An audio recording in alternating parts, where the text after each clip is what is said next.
எல்லாருக்கும் வணக்கம். மீண்டும் நான் உங்கள் மனநலம் விரும்பும் ஃபிலோமினா அர்னால்டு. இன்னைக்கு என்னுடைய டாபிக், திருமணத்துக்கு பிறகு சந்தோஷமா வாழணும்னா நம்ம என்னென்ன காரியங்களை கடைபிடிக்கணும், என்னென்ன சிறு தவறுகள் பெரிய பிரச்சனையா உருவெடுத்து டிவோர்ஸ் வரைக்கும் போகுது, இதை பற்றி தான் நம்ம பார்க்க போகிறோம்.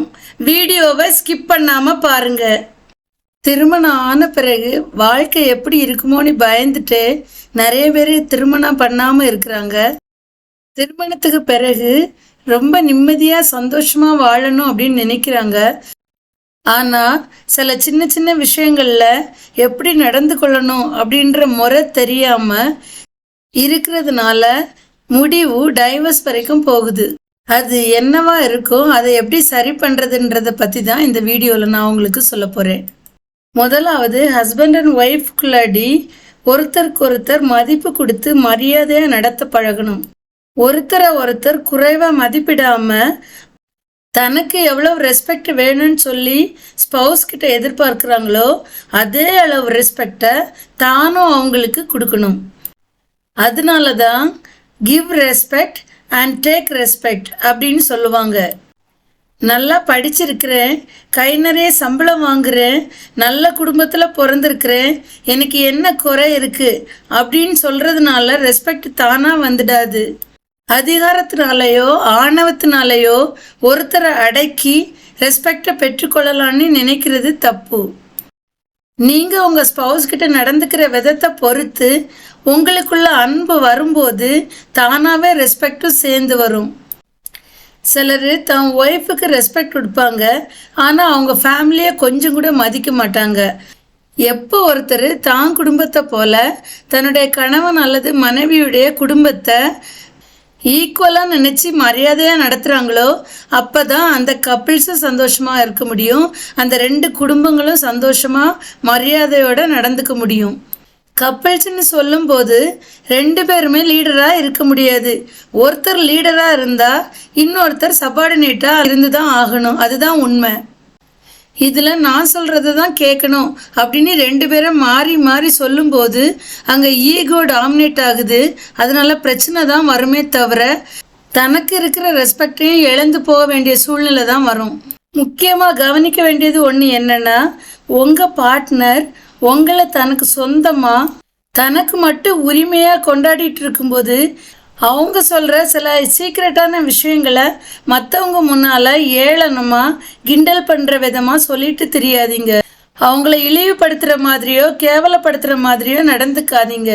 அவங்க உரிமைகளை மற்றவங்க யாரும் பறிக்காத அளவுக்கு நீங்கள் அவங்களுக்கு பாதுகாப்பாக இருந்தாலே தானாக ரெஸ்பெக்ட் வந்து சேரும். திருமணத்தின் போது இறைவனுடைய சந்நிதியில் நீங்கள் என்னெல்லாம் உங்கள் ஸ்பவுஸுக்கு செய்வேன்னு வாக்கு தத்தம் கொடுத்தீங்களோ அதை எல்லாத்தையும் ஒன்றும் மிஸ் பண்ணாமல் அவங்களுக்கு செய்யுங்க.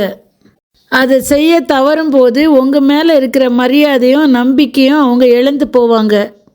உங்கள் ஸ்பவுஸ் ஒருவேளை கஷ்டப்பட்டு படிச்சிருப்பாங்க, அவங்க படித்ததை மற்றவங்களுக்கு பிரயோஜனப்படுத்தணும் அப்படின்ற நல்ல எண்ணத்தில் அவங்க வேலைக்கு போகிறேன்னு சொன்னால் அவங்களுக்கு தேவையான ஃப்ரீடமை நீங்கள் கொடுக்கலாம். கப்பிள்ஸ்க்கு இடையில நடக்கக்கூடிய சில சின்ன சின்ன விஷயங்களை சிலர் இமேஜாக எடுத்து அதை போஸ்ட் பண்ணுறாங்க. இதை போடுறவங்க ஒருவேளை பெருமையாக எடுத்துக்கலாம், ஆனால் அதில் பாதிக்கப்படுறவங்க உங்கள் மேலே இருக்கிற மதிப்பை இழக்கிறதுக்கு நீங்களே இடம் கொடுத்த மாதிரி ஆகுது. நீங்கள் உங்கள் பார்ட்னரை மற்றவங்க கிட்ட விட்டு கொடுக்காத வரைக்கும் அவங்களும் உங்களை யார் கையிலையும் விட்டு கொடுக்க மாட்டாங்க. எல்லாருடைய திருமண வாழ்க்கையிலும் கப்பிள்ஸ்க்கு இடையில மோதல்கள் வருவது நிச்சயம். இந்த மோதல்களை சரி பண்ணுறதுக்கு நம்ம செய்ய வேண்டிய ஒரே வழி ஒருத்தருக்கு ஒருத்தர் மன்னிப்பது. உங்கள் ஸ்பவுஸுக்கு எந்த காலத்துலேயோ எப்போவோ நடந்த ஒரு விஷயத்த நீங்கள் மனசில் ஆழமாக பதிச்சு வச்சுக்கிட்டு சமயம் கிடைக்கும் போதெல்லாம் பழிக்கு பழி வாங்கணும் அப்படின்னு கிரெட்ஜு வச்சுக்கிட்டு துடிச்சுக்கிட்டே இருந்தால் ஒரு நாள் இந்த மோதல்களுக்கு முடிவு வராது. அதனால் திருமணத்துக்கு பிறகு திருமணத்துக்கு முன்னால் நடந்த விஷயங்களை எல்லாம் துருவி துருவி தோண்டி அதில் என்ஜாய் பண்ணாதீங்க. ஒருத்தருக்கு ஒருத்தர் சாரி பண்ணிட்டு மன்னிச்சு வாழ்ந்தா அங்கே நிச்சயம் சமாதானம் பெருகும். அங்கே எவ்வளோதான் பெரிய பிரச்சனை இருந்தாலும் அது ஒன்றுமே இல்லாத மாதிரி ஆகும். அதனால் குடும்ப வாழ்க்கையில் ஒருத்தருக்கு ஒருத்தர் விட்டு கொடுக்கறதும் ஒருத்தருக்கு ஒருத்தர் மன்னிக்கிறதும் ரொம்ப அவசியம். அடுத்த பிரச்சனை கப்பிள்ஸ்குள்ளே எங்கே வரும்னா, ஒருத்தர் சொல்கிறத இன்னொருத்தர் காது கொடுத்து கேட்காத, அதை அலட்சியம் பண்ணுறது மாதிரி ஏனோ தானோன்னு போகும்போது அங்கே பிரச்சனை வரும். தான் காரியத்தில் மட்டும் ரொம்ப கவனமாக இருந்துட்டு தன்னுடைய ஸ்பௌஸுடைய விஷயத்தில் ரொம்ப உதாசீனமாக நடந்து கொள்வது அவங்களுக்கு ரொம்ப கோபத்தை உண்டு பண்ணும்.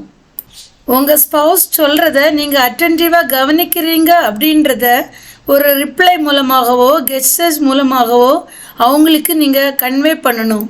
அலட்சிய போக்கு எப்போதும் கோபத்தையும் எரிச்சலையும் தான் உங்கள் ஸ்பௌஸ் கிட்ட உண்டு பண்ணும். உங்களை ட்ரஸ்ட் பண்ணி ஏதோ ஒரு ப்ரைவேட் மேட்ரு அவங்கள பற்றியதை கான்ஃபிடெண்ட்டாக வைக்க சொல்லி சொன்னாங்கன்னா அவங்களுக்கு நம்பிக்கை துரோகம் வர்ற மாதிரி நடந்துக்காதீங்க. அதை எல்லார் முன்னாலேயும் தூற்றி திரியக்கூடாது. அல்லது அதை உங்ககிட்ட தெரியப்படுத்தினா அவங்களுக்கு கொஞ்சம் விமோச்சனம் கிடைக்கும் அப்படின்னு நம்பி வருவாங்க. அந்த மாதிரி நேரத்தில் உங்கள் ஸ்பௌஸுடைய பிரச்சனையை உங்ககிட்ட முழுசாக சொல்லி முடிக்கிறதுக்கு முன்னாடியே குறுக்கிட்டு சொல்ல விடாமல் தடுத்து அந்த ப்ராப்ளத்தை அவங்க மேலே ஃபிக்ஸ் பண்ணும்போது அது அவங்களுக்கு ரொம்ப மனவேதனையும் உண்டு பண்ணும். காரணம் இல்லாமல் உங்கள் ஸ்பௌஸ் மேலே சந்தேகப்படாதீங்க. அதே போல் எல்லாத்துக்கும் அவங்க தான் காரணம் அப்படின்னு சொல்லி ஃபிக்ஸ் பண்ணாதுங்க. அப்படி செய்யும்போது உங்கள் மேலே அவங்களுக்கு ஒரு அவநம்பிக்கை தான் வரும். எதையும் அதுக்கப்புறம் உண்மையாக சொல்ல விரும்ப மாட்டாங்க. 4வது, உங்கள் லைஃப்பில் உங்கள் ஸ்பௌஸுக்கு தான் நீங்கள் ஃபஸ்ட்டு ப்ரையாரிட்டி கொடுக்கணும். உங்களுக்கு பெரிய பெரிய ஆட்கள் 1000 பேரை இம்பார்ட்டண்ட்டாக தெரிஞ்சுக்கலாம். அதே மாதிரி 1000 வேலையும் இருந்திருக்கலாம். ஆனால் என்ன தான் இருந்தாலும், எவ்வளவு தான் இருந்தாலும், எத்தனை பேர் தான் இருந்தாலும், எல்லார காட்டிலும் உங்களுடைய ஸ்பௌஸ் தான் உங்களுக்கு ரொம்ப இம்பார்ட்டண்ட் அப்படின்னு புரிஞ்சுக்கணும். அதே மாதிரி அவங்களுக்கு தான் உங்கள் லைஃப்பில் முதலிடத்தையும் கொடுக்கணும்.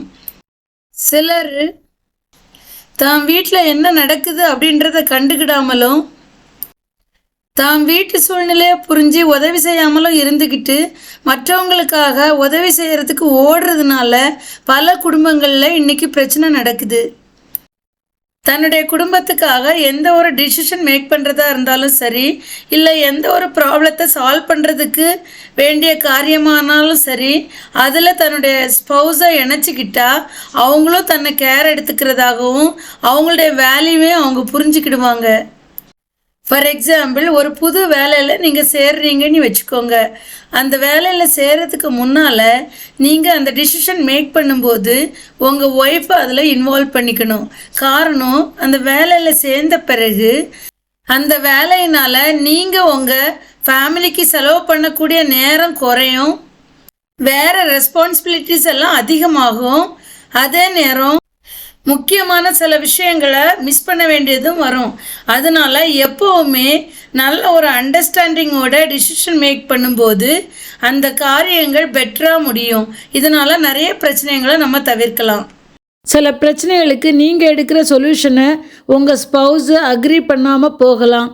அப்படிப்பட்ட நேரங்களில் நீங்கள் காம்ப்ரமைஸ் பண்ணுறதுக்கும் கற்றுக்கணும். அதே நேரம் கொஞ்சம் சாக்ரிஃபைஸ் பண்ணி விட்டு கொடுக்கவும் செய்யணும்.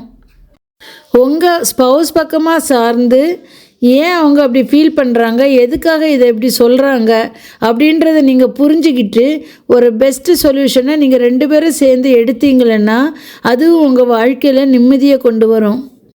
கப்பிள்ஸ்குள்ளே நல்ல ஒரு அண்டர்ஸ்டாண்டிங், அதாவது ஒரு நல்ல புரிதல் வந்த பிறகு மட்டும் நல்ல விஷயங்களுக்காக டிசிஷன் எடுங்க. பிரச்சனைகளை சால்வ் பண்ணுறதுக்காக ஆல்கஹால், ட்ரக்ஸ் இந்த மாதிரிப்பட்ட போதைப் பொருட்களை தயவுசெய்து எடுக்காதீங்க. பழக்கத்தினால எந்த விதமான பிரச்சனையும் சால்வ் ஆக போகிறதில்ல. அடுத்த பிரச்சனை என்னென்னா கருத்து வேறுபாடுகள். எங்கே ஒரு டாப்பிக்கை பற்றி பேசுகிறாங்களோ அங்கே கட்டாயம் கருத்து வேறுபாடுகள் வரும். கருத்து வேறுபாடுகள் வரும்போது அந்த டாப்பிக்கை விட்டு வெளியே போகாமல் பார்த்துக்கணும். எந்த டாப்பிக்கை பற்றி ஒரு கப்பிள்ஸ் பேசினாலும் அங்கே ஒளிவு மறைவு இருக்கக்கூடாது. அது ஆல்வேஸ் ஒரு ஓப்பன் கம்யூனிகேஷனாகவும் உண்மையை சொல்கிறதாகவும் மட்டும்தான் இருக்கணும். என்னதான் கருத்து வேறுபாடுகள் வந்தாலும் ஒருத்தர் இன்னொருத்தருடைய ஃபீலிங்ஸை ஹர்ட் பண்ணாமலும் ஒருத்தருக்கு ஒருத்தர் ப்ளேம் பண்ணாமலும் நடந்துக்கணும். கருத்து வேறுபாடுகள் வருகிற இடத்துல உங்கள் ஸ்பௌஸுடைய பர்சனல் மேட்டர்ஸை எடுத்து வசப்பாடக்கூடாது. எதையெல்லாம் கான்ஃபிடென்ஸாக வச்சுக்கிறேன் அப்படின்னு சொல்லிட்டு நீங்கள் ப்ராமிஸ் பண்ணீங்களோ அதையெல்லாம் கான்ஃபிடென்ஸாக வச்சுக்கணும். அவங்க மானத்துக்கு களங்கம் ஏற்படக்கூடிய வகையில் நடந்துக்கக்கூடாது. இந்த விஷயத்தில் நீங்கள் கவனமாக இருக்காவிட்டால் ஃப்யூச்சரில் உங்களுடைய நெருக்கமான உறவுகள் துண்டிக்கப்படும். கருத்து வேறுபாட்டினால பிரச்சனை பெருசாக சூடு பிடிக்குது அப்படின்னு எப்போ தெரிய வருதோ அந்த நேரத்தில் அந்த கான்வர்சேஷனை ஸ்டாப் பண்ணிவிட்டு அதை பற்றி அப்புறமா பேசலான்னு சொல்லி கூல் டவுன் ஆகிக்கணும். அடுத்தது உங்கள் ஸ்பௌஸுடைய மூடை பற்றி நீங்கள் நல்லா தெரிஞ்சு வச்சுக்கணும். அவங்களோட மூடு, டோனு, ஃபேஷியல் எக்ஸ்ப்ரெஷன் இது எல்லாம் அவங்களுடைய தலையில் என்ன மாதிரி யோசிச்சுட்டு இருக்கிறாங்க அப்படின்றத உங்களுக்கு வெளிப்படுத்தும். கடினமான பாதைகளை அவங்க கடந்து செல்லும்போது நீங்கள் அவங்களுக்கு எம்பதியை காமிக்கணும். எம்பதினா அவங்க ஒரு பிரச்சனையில் இருக்கும்போது அந்த பிரச்சனை உங்களுடையதாக இருந்தால் நீங்கள் அதில் இருந்து விடுதலை ஆகிறதுக்கு என்ன செய்வீங்களோ அதை நீங்கள் அவங்களுக்கு செய்கிறது தான் நீங்கள் அவங்களுக்கு காட்டுற எம்பத்தி.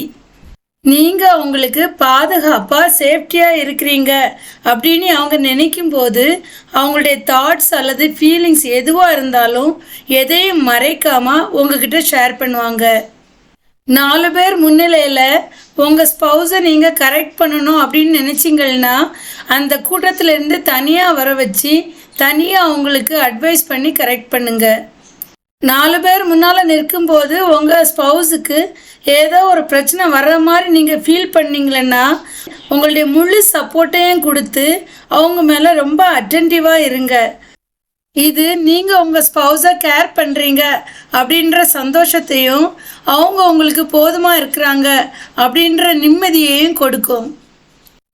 லைஃப்பில் யாருமே மிஸ்டேக் பண்ணாமல் இருக்க முடியாது. It happens.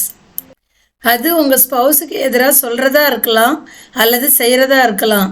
ஆனால் தப்பு பண்ணி மன்னிப்பு கேட்ட பிறகு திருப்பி அதையே செய்யக்கூடாது. எந்தெந்த விஷயங்களில் உங்கள் ஸ்பௌஸ் உங்ககிட்ட ஒரு சேஞ்சஸை எதிர்பார்க்குறாங்களோ அந்தந்த விஷயங்களில் நீங்கள் சேஞ்சாக ட்ரை பண்ணணும். அடுத்தது என்னென்னா, உங்கள் ஸ்பௌஸை நீங்கள் விரும்புகிறீங்க, அவங்கள அன்பு செலுத்துறீங்க அப்படின்றத உங்கள் செயல் மூலமாக இல்லை உங்கள் வார்த்தையின் மூலமாக நீங்கள் எக்ஸ்ப்ரெஸ் பண்ணணும். வெளியில் ஒரு டின்னருக்கு கூட்டிகிட்டு போகிறது, அவங்களுக்கு பிடிச்சமான பொருட்களை வாங்கி கொடுக்கறது, வாக்கிங் கூட்டிகிட்டு போகும்போது விருப்ப வெறுப்புகளை மனம் விட்டு பேசுகிறது, பர்த்டே அல்லது ஆனிவர்சரி வரும்போது அவங்க மனசை தொடுற மாதிரி நல்ல ஒரு எக்ஸ்ப்ரெஷனோட ஒரு கிஃப்டை வாங்கி கொடுக்கறது, அவங்க எதிர்பார்க்காத சமயத்தில் அவங்கள தாய் வீட்டுக்கும் அவங்க ரிலேஷன்ஸ் வீட்டுக்கும் அழைச்சிட்டு போகிறது, தாம்பத்திய உறவில் அவங்கள திருப்திப்படுத்துறது, இப்படி உங்கள் அன்பை வெளிப்படுத்தலாம். உங்கள் ஸ்பௌஸ் நீங்கள் அவங்கள அதிகமாக நேசிக்கிறீங்க அப்படின்றத புரிஞ்சு கொள்ளும்போது அவங்க லைஃப் ரொம்ப பேஷனாகவும் மாறும், ஒரு அர்த்தமுள்ள வாழ்க்கையாகவும் மாறும். அதே மாதிரி உங்கள் உறவுகளில் ஒரு நெருக்கமும் உண்டாகும். அடுத்தது, எவ்வளோதான் பிஸி ஷெட்யூல் இருந்தாலும் அவங்கள இக்னோர் பண்ணக்கூடாது. ரொம்ப கொஞ்ச நேரம் கிடைச்சாலும் பரவாயில்ல, அந்த குறுகிய நேரத்தில் அவங்க முகத்தில் ஸ்மைல் வர்ற மாதிரி உங்கள் ஹியூமரை வெளிப்படுத்தணும். அடுத்தது, சில குடும்பங்களில் செய்கிற தவறு என்னென்னா, ஒருத்தருக்கு ஒருத்தர் அப்ரிஷியேட் பண்ணுறதில்ல. உங்கள் ஸ்பௌஸ் கிட்ட சேஞ்ச் ஆகணும்னு நீங்கள் எதிர்பார்க்குற ஒரு சின்ன விஷயத்தில் ஒரு சிறிய மாற்றுதல் இருந்தால் கூட கட்டாயம் அப்ரிஷியேட் பண்ணுங்கள். குடும்பத்துக்கு ஆனாலும் சரி, சமுதாயத்துக்கு ஆனாலும் சரி, உங்கள் ஸ்பௌஸ் எவ்வளவோ எஃபர்ட் போட்டு ஒரு நல்ல காரியம் செய்யும்போது அவங்களுக்கு சும்மா ஒரு தேங்க்ஸ் அப்படின்னு சொல்லி முடிக்காமல் உங்கள் கிராட்டிடியூடை உள்ளத்தின் ஆழத்தில் இருந்து அவங்களுக்கு தெரியப்படுத்தணும். ஒன்று புரிஞ்சுக்கணும், ஒவ்வொருத்தரும் யூனிக். ஒவ்வொருத்தர்கிட்டையும் அவங்களுக்கு தேவையான தனி திறமைகளும் இருக்கும், அதே மாதிரி வீக்னஸஸும் இருக்கும். அதை நீங்கள் புரிஞ்சுக்கிட்டா எல்லா வேலையும் நீங்கள் செய்கிறத உங்கள் ஸ்பௌஸால் செய்ய முடியாது, உங்கள் ஸ்பௌஸால் செய்கிற எல்லா வேலையையும் உங்களால் செய்ய முடியாது. இதை நீங்கள் மனசில் வச்சு நடந்துக்கணும். அதனால ஒரு நாளும் ஒரு காலம் ஒருத்தரை ஒருத்தர் அண்டர் எஸ்டிமேட் பண்ணாதீங்க. சில நேரங்களில் உங்கள் ஸ்பௌஸ் ரொம்ப அதிகமான வேலை பழுவுனால ஓவர்லோட் ஆகி ரொம்ப பாரமாக உட்காந்துட்ருப்பாங்க. பொதுவாக லேடிஸ் அவங்கள்ட எவ்ரி மந்த் சைக்கிள் பீரியட்லேயும் மெனோபாஸ் டைம்லேயும் அவங்களுக்கு சில ஹார்மோனல் சேஞ்சஸ்னால ரொம்ப வீக்காகவும் டயர்டாகவும் வேலை செய்ய முடியாமல் கஷ்டப்படுவாங்க. இதை பெண்கள் ஹஸ்பண்ட்கிட்ட சொல்கிறதுக்கு தயங்குவாங்க. கடினமான வேலைகளை அவங்களால செய்ய முடியாட்டியும் செய்தே ஆகணும் அப்படின்ற கட்டாயம் வரும்போது அவங்க தங்களுக்கு இயலாமையை வெளிப்படுத்தும் போது அதை விளையாட்டுத்தனமாக எடுத்துக்கக்கூடாது. குறிப்பாக அந்த மாதிரி நேரங்களில் அவங்களுக்கு கொஞ்சம் நியூட்ரிஷியஸ் ஃபுட்டு கொடுத்து அவங்கள நீங்கள் கன்சர்னாக கேர் எடுத்து பார்த்துக்கணும். இப்படிப்பட்ட நேரங்களில் உங்களால் முடிஞ்ச உதவியை அவங்களுக்கு செஞ்சு அவங்களோட பேர்டனை நீங்கள் குறைக்கும் போது நீங்கள் அவங்கள கேர் எடுக்கிறீங்க அப்படின்றத அவங்க புரிஞ்சுக்குவாங்க. அப்போ அவங்க உங்களை மனதார அப்ரிஷியேட் பண்ணும்போது அந்த அப்ரிஷியேஷன் உங்களுக்கு ஹாப்பியாகவும் இருக்கும். இது உங்கள் ரிலேஷன்ஷிப்பை இன்னும் வலுப்படுத்தவும் உதவும். அடுத்தது பிரச்சனைக்கு காரணமாக இருக்கிறது என்னென்னா, உங்கள் ஸ்பௌஸ் செய்யக்கூடிய சின்ன சின்ன தவறுகளை எல்லாம் பெருசுபடுத்தி ஊருக்கும் உலகுக்கும் அம்பலப்படுத்துறது. ஃபார் எக்ஸாம்பிள், உங்கள் ஸ்பௌஸ் ஒருவேளை குக்கிங்கில் ரொம்ப எக்ஸ்பர்ட்டாக இல்லாமல் இருக்கலாம். எப்பயோ ஒரு நேரம் டே டைமில் உடம்புக்கு முடியாமல் தூங்குறவங்களாக இருக்கலாம். அவசரத்துக்கு வேகமாக ரெடி ஆகாதவங்களாக இருந்திருக்கலாம். இம்பார்ட்டண்ட்டாக ஒரு விஷயம் சொல்லணும்னு நினச்சி ஃபோன் பண்ணும்போது அதை எடுக்காமல் ஒருவேளை மிஸ் பண்ணியிருக்கலாம். இந்த சின்ன சின்ன பிரச்சனைகளெல்லாம் பெருசுபடுத்தி உங்கள் பிள்ளைய வளர்த்தது சரியில்லைன்னு சொல்லி பிரச்சனையை பெருசுப்படுத்தாதீங்க. கூடுமான மட்டும் உங்கள் பிரச்சனையை கப்பிள்ஸ்குள்ளாலேயே சரி பண்ணுறதுக்கு பார்க்கணும். அல்லது பேரண்ட்ஸையோ வயதில் முதிர்ந்தவங்களையோ அல்லது கவுன்சிலர்ஸையோ நீங்கள் உதவி கேட்கலாம். அதை விட்டுட்டு எதுக்கும் சம்மந்தமே இல்லாத மூணாவது பர்சன் ஒருத்தரை தேடி அந்த பிரச்சனைக்குள்ளாடி இன்வால்வ் ஆக விடாதீங்க. பிரச்சனை பெருசு தான் ஆகுமே தவிர குறையாது.